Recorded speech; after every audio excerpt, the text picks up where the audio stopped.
HBK, you're watching international leagues. जैसा कि हम सबको पता है कि इजराइल और हमास के बीच वॉर अब और खतरनाक मोड़ लेता जा रहा है, तो वहीं दूसरी तरफ मुस्लिम नेशंस भी इस वॉर में इन्वॉल्व होते दिख रहे हैं। ईरान ने भी अपना प्रॉक्सी ग्रुप हिजबुल्ला इजराइल से युद्ध में उतार दिया है, जो कि लेबनान से लगातार इजराइल पर हमले करता जा रहा है। तो वहीं पूरा अरब वर्ल्ड पैलेस्टीनियंस के साथ आते दिख रहा है, तो वहीं इजराइल के साथ मजबूती से खड़ा America, Britain, France, Germany, Australia जैसे कई यूरोपियन नेशंस इजराइल के साथ खड़े हो गए हैं। इससे पूरे अरब वर्ल्ड में कहीं ना कहीं अमेरिका और इजराइल के सारे मित्र देशों पर, खासतौर से वेस्टर्न और यूरोपियन देशों के खिलाफ खड़े हो गए हैं। और अमेरिका और यूरोपियन देशों से इन मुस्लिम देशों ने इजराइल के दोस्त अमेरिका और वेस्टर्न वर्ल्ड को बर्बाद करने की प्लानिंग शुरू कर दी है। वो मैं आपको इस वीडियो के आगे बताऊंगा। तो अरब देशों ने इन वेस्टर्न देशों को सबक सिखाने के लिए पहले भी साजिश रची थी, जिससे अमेरिका और कई यूरोपियन देशों में ऑयल गैस का क्राइसिस देखने को मिला था।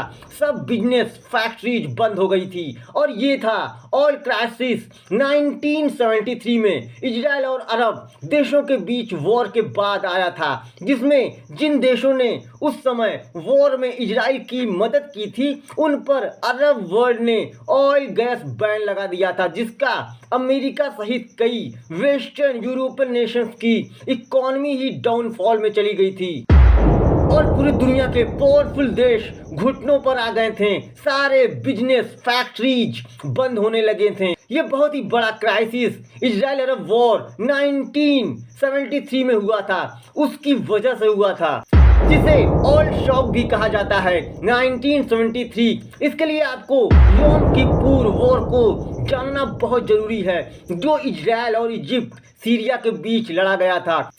वर्ल्ड वॉर 2 के बाद सबसे बड़ा ऑयल क्राइसिस दुनिया में 1973 में ही खड़ा हुआ था। तो अब एक बार फिर से अरब वर्ल्ड के मेन स्ट्रीम मीडिया में ये आर्टिकल्स वगैरह पब्लिश होने लगे हैं कि जिससे ये कयास लगाए जाने लगे हैं कि फिर से एक बार ये अरब नेशंस ऑयल क्राइसिस खड़ा करने की साजिश रच रहे हैं। इसमें रशिया का भी बहुत बड़ा गेम प्लान है, एक बहुत बड़ा इंपॉर्टेंट रोल है। इस वीडियो में आपको बहुत कुछ इंपॉर्टेंट इवेंट्स, हिस्ट्री और कुछ नए फैक्ट्स भी जानने को मिलेंगे। वीडियो शुरू करने से पहले अगर आपने हमारे चैनल को सब्सक्राइब नहीं किया है तो इसे सब्सक्राइब जरूर कर लें। चलिए शुरू करते हैं वीडियो। फर्स्ट ऑफ ऑल हम बात करेंगे योम किप्पुर वॉर की, जो अरब और इजराइल के बीच लड़ा गया था, जिसे अक्टूबर वॉर और रमादान वॉर और अरब इजरायली वॉर 1973 के नाम से भी जाना जाता है। ये अरब इजराइल के बीच 4th टाइम वॉर था। इस वॉर की शुरुआत इजिप्ट और सीरिया ने 6 अक्टूबर 1973 इजराइल के एक जूविश हॉलीडे, जिसे योम किप्पुर कहते हैं, उस दिन इजराइल पर हमला करके की थी।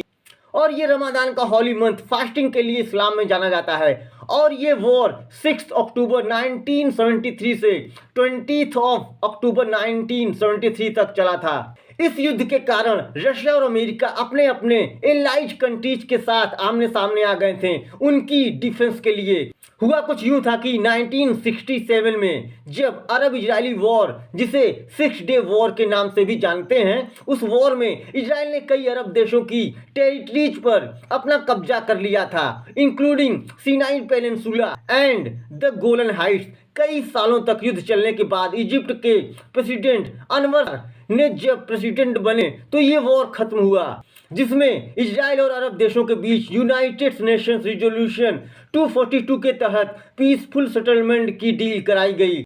इस डील के तहत इजराइल को अरब देशों की कैप्चर की गई टेरिटरीज को वापस लौटाना था और इजराइल ने उस डील को रिजेक्ट कर दिया, जिसकी वजह से 6 डे वॉर के बाद 1973 में इजराइल और इजिप्ट सीरिया के बीच युद्ध हुआ।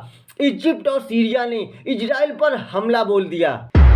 इजिप्ट और सीरिया ने इजराइल पर 2 फ्रंट से अटैक कर दिया था। Egyptian forces Suez canal cross करके इजराइल पर हमला कर रहे थे, तो सीरिया की फोर्सेस ने गोलन हाइट्स की तरफ से हमला करना शुरू कर दिया था।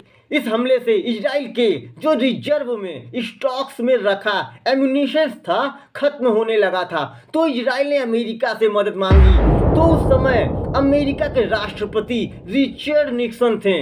अमेरिका के राष्ट्रपति रिचर्ड निक्सन ने इजराइल को इमरजेंसी सप्लाई लाइन दी थी, जिससे इजराइल एक बार फिर से अरब देशों को जवाब देने लगता है, क्योंकि अमेरिका की रीइंफोर्समेंट्स से Israeli forces rapidly Egyptian air defences को और सीरिया को मुंह तोड़ जवाब देने लगी थी।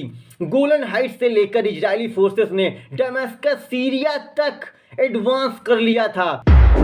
तब जाकर 22 अक्टूबर को यूनाइटेड नेशंस सिक्योरिटी काउंसिल ने वॉर को रोकने के लिए रिजोल्यूशन लाया। इसके बाद भी शांति नहीं हुई, तो कई सालों तक सीज फायर कराने के लिए रिजोल्यूशन 339 और 340 भी लाया गया। इंटरनेशनल प्रेशर के बाद 20 अक्टूबर को फाइनली ये युद्ध रुका, जिसमें इजराइल ने इजिप्ट के साथ और सीरिया के साथ 11 नवंबर को सीज फायर एग्रीमेंट साइन किया। इजराइल और इजिप्ट में फिर जाकर 374 को डिसएंगेजमेंट एग्रीमेंट डील साइन हुई, जिसके तहत इजराइल अपनी फोर्सेस सिनाई वेस्ट ऑफ मिल्तान एंड गिदी से हटा लेगा और east bank of the canal से भी अपनी फोर्सेस को कम कर लेगा। फिर उसके बाद 1975 में एक और एग्रीमेंट इजराइल और इजिप्ट के बीच साइन हुई, जिसमें इजराइल अपनी फोर्सेस और कम करने पर राजी हो गया। फिर जाकर यूनाइटेड नेशंस ने इजराइल और इजिप्ट के बीच बफर जोन बना दिया अपनी यूएन की पीस कीपिंग फोर्स को भेजकर। इन 1979 इजराइल और इजिप्ट के बीच एक historic permanent peace deal sign हुई।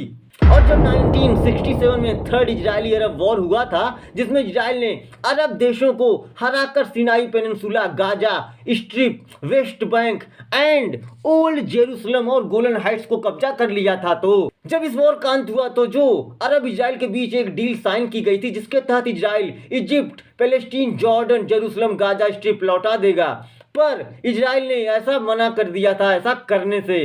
पर 1973 में जब इजराइल इस डील को रिजेक्ट कर देता है, तो 1973 में फिर से एक युद्ध हुआ। इजराइल के साथ अमेरिका और कई वेस्टर्न नेशंस आ गए, तो मुस्लिम देशों ने भी ब्रदरहुड दिखाते हुए अमेरिका और इजराइल के फ्रेंडली कंट्रीज के मित्र मुल्कों से बदला लेने के लिए, जैसा कि मैंने आपको वीडियो की शुरुआत में बताया था कि ऑयल एम्बार्गो और ऑयल शॉक के बारे में, तो यही ऑयल एम्बार्गो लगाकर इन अरब देशों ने ऑयल एम्बार्गो लगा दिया, जिससे पूरी दुनिया में बहुत ही बड़ी ऑयल क्राइसिस खड़ी हो गई थी। अरब नेशंस ने यूनाइटेड स्टेट्स ऑफ अमेरिका और इजराइल के मित्र देशों पर ऑयल बैन लगा दिया। ऑयल पर प्रतिबंध लगाने से उस समय ऑयल के दाम 4 गुना ज्यादा बढ़ गए इंटरनेशनल मार्केट में। ये ऑयल की क्राइसिस अरब देशों ने अमेरिका और इजराइल के मित्र देशों से एक सोच समझ के बदला लेने की प्लानिंग की थी, जिससे ऑयल से चलने वाले ये देश घुटनों पर आ गए थे।